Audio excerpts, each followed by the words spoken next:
I have one story to tell you guys today.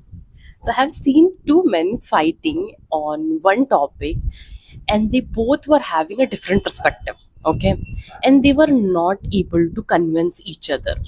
So, for example, a man A is having a different point of view, and the man B is having a different point of view, and they were trying to convince that, you know what, this is my perspective and this is how you should look to the world and stuff like that. This is how you should look to the situation. Okay, and then another person was not able to understand, and he was not agreeing. Okay, because he was not able to understand there's a solid thing in the things what a person was saying.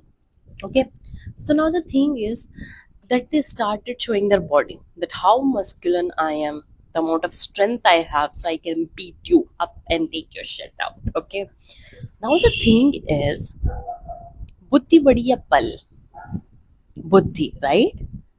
But not in all the cases, we know that as well. But if you want to convince someone, if you want to put your points in front of someone, if you want to show that this is how I think and they are not able to understand, you have to just do one thing, which is, okay, fine, look the way how you are looking, okay, the world, and you move on.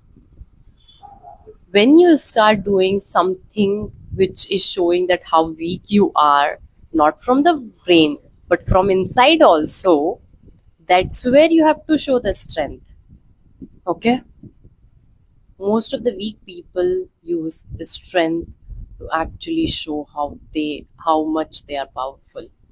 Okay, but if you know how to convince someone, how to keep your points in front of them, then it's all good. But if they are not understanding, then the right thing is to leave them how they are, until and unless they are not coming and hurting you.